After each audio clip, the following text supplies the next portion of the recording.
civilizaciones, las llamas 1000, 2500 años, la cristiana ortodoxa, la islámica, referible de que Atenas, sociedad, en el primer milenio antes de Cristo, 3 esclavos por cada hombre libre, por el tema de la política, en la forma de palabra que puede sonar un tanto extraño.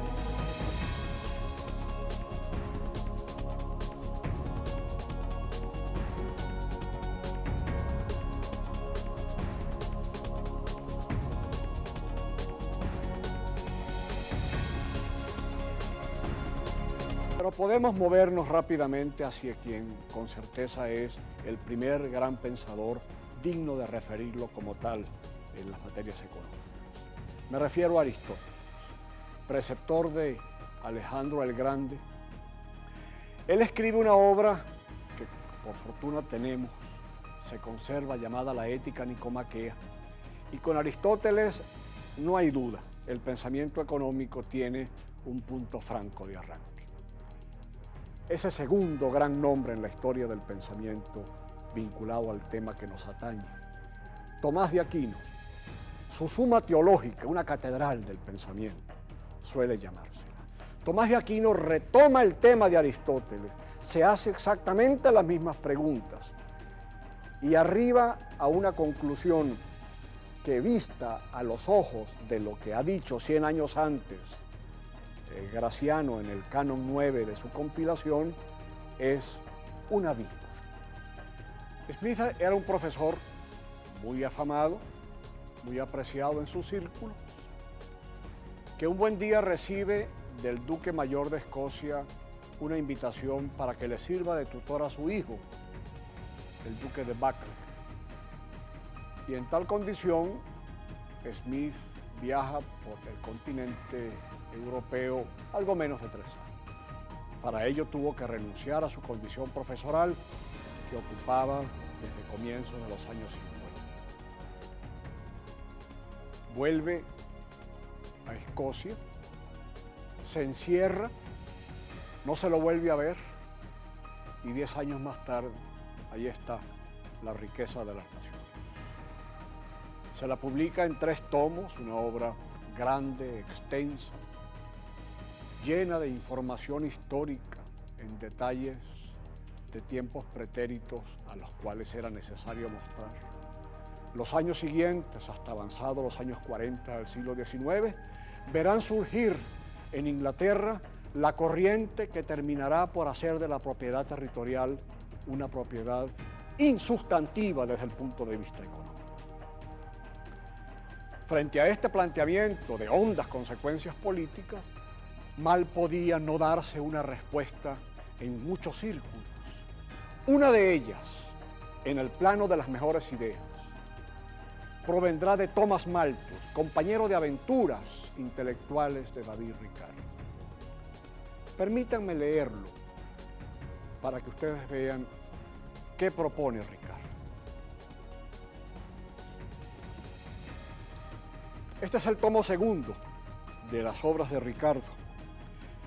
Lo menciono porque esta es una de las cosas que se hacían en tiempos pretéritos. Ya no hacemos cosas como esta los economistas.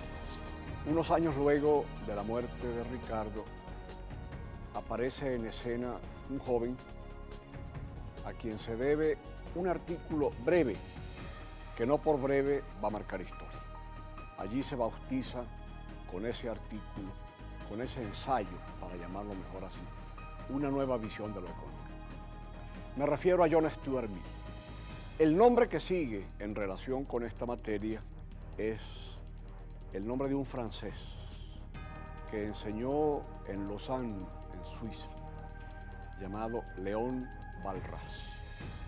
Él publica una obra que tiene varias ediciones, su última edición es de los años 20 del siglo pasado, que va a intitular, y esto le hace honor a lo que dijimos en relación con la denominación de la disciplina, lo va a llamar Elementos de Economía Pura.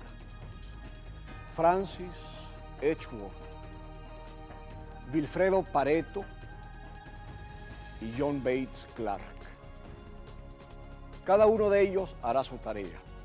A Pareto se lo menciono en particular por el hecho de que él va a añadir un componente en la definición: satisfactorio y eficiente.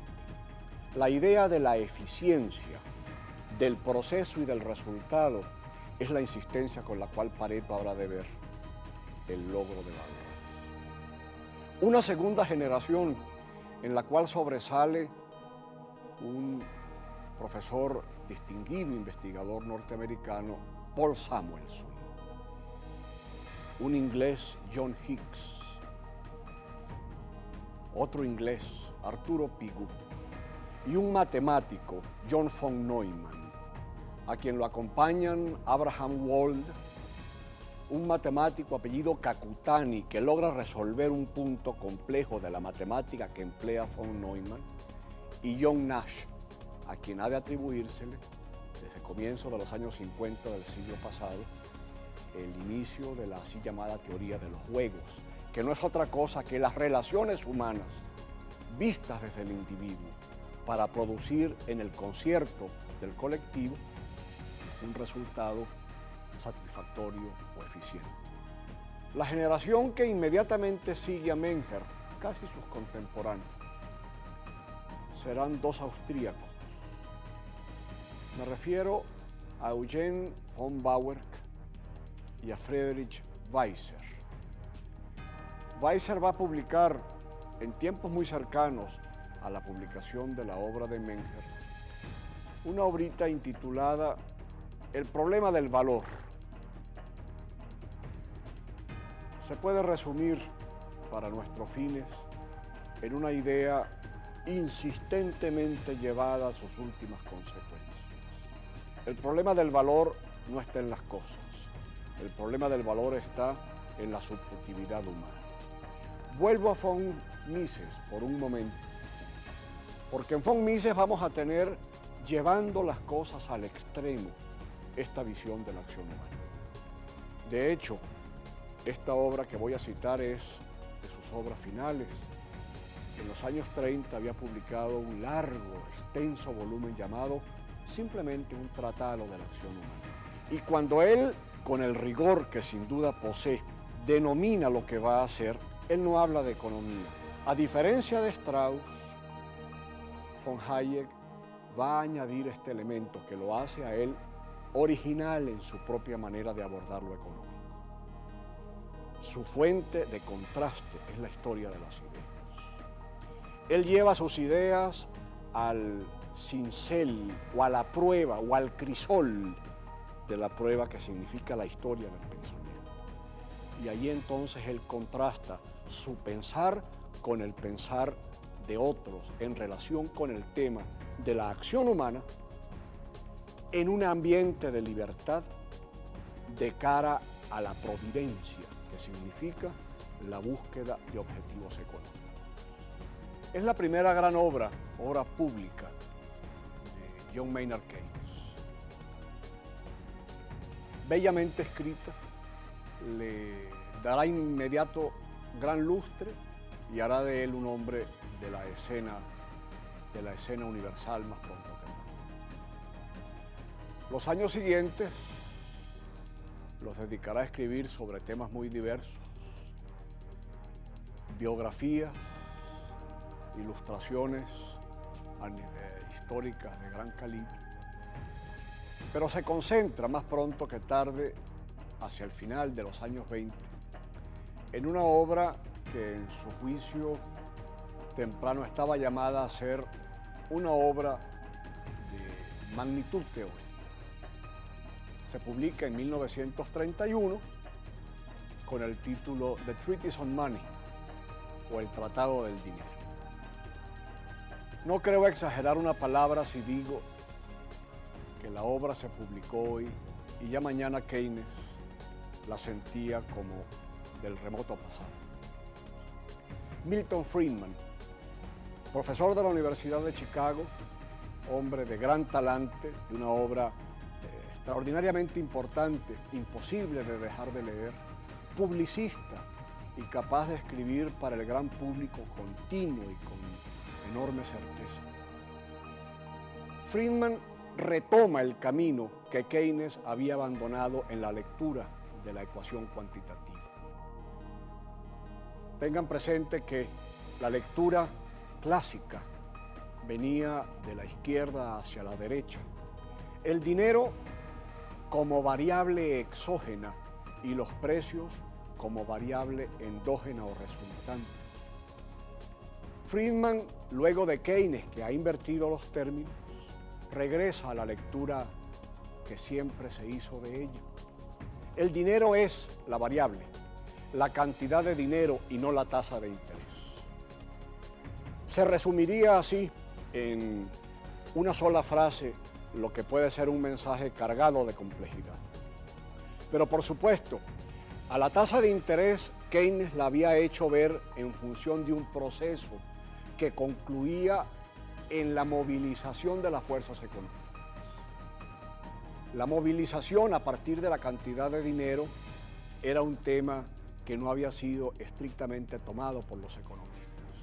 Esa será la tarea de Milton Friedman. Hegel muere en 1831. Muere un monstruo del pensamiento. Uno de esos hitos que el pensamiento humano tiene en todos los tiempos. 13 años antes había nacido quien a la postre se convertirá en su más agudo y crítico lector, Carlos Marx. Las labores tempranas de Marx serán entender a Hegel, entenderlo, aprovecharlo y superarlo. Marx, por lo tanto, es un filósofo y como tal hay que verlo.